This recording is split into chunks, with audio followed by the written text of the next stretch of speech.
अर्थसंकल्पात गरीब वर्ग, युवक, शेतकरी आणि महिला यांच्या विकास आणि प्रगतीला प्राधान्य. आमदार सुधीरदादा गाडगीळ यांची प्रतिक्रिया. केंद्रीय अर्थसंकल्पात गरीब वर्ग, महिला, युवक आणि शेतकरी यांच्या विकासाचा आणि प्रगतीला पूर्ण प्राधान्य दिले आहे. त्या दृष्टीने अनेक योजना केंद्रीय अर्थमंत्री निर्मला सीतारामन यांनी जाहीर केल्या आहेत. सहकार क्षेत्रातील देशव्यापी व्यापक धोरणही प्रथमच जाहीर झाले आहे. त्याचबरोबर कर सवलतीचा निर्णय मध्यमवर्गीयांना दिलासा देणारा आहे, असे मनोगत आमदार सुधीरदादा गाडगीळ यांनी व्यक्त केले.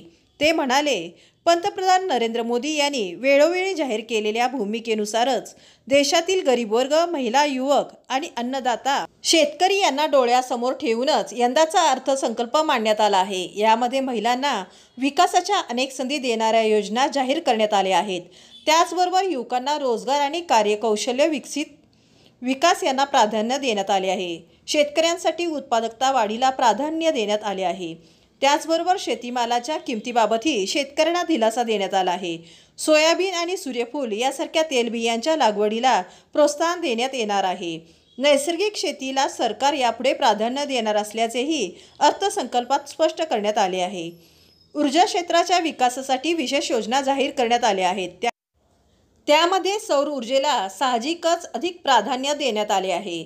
शहर विकासासाठीही वेगवेगळ्या योजना जाहीर करण्यात आल्या असून देशातील 100 शहरे निवडून तेथील नागरी सुविधांसाठी विशेष प्रयत्न करण्यात येणार आहेत. रोजगार निर्मितीवर या अर्थसंकल्पात मोठा भर देण्यात आला आहे.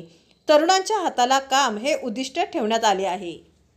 त्याचबरोबर 80 कोटी गरिबांसाठीची असलेली मोफत धान्य योजना आहे. यापुढेही 5 वर्ष सुरू राहणार असल्याचे अर्थसंकल्पात जाहीर करण्यात आले आहे. भारतीय जनता पक्ष प्रणित NDNA निवडणूक जाहीरनाम्यात दिलेली आश्वासने पूर्ण करण्याच्या दृष्टीने एक अतिशय महत्त्वाचे पाऊल या अर्थसंकल्पात टाकण्यात आले आहे.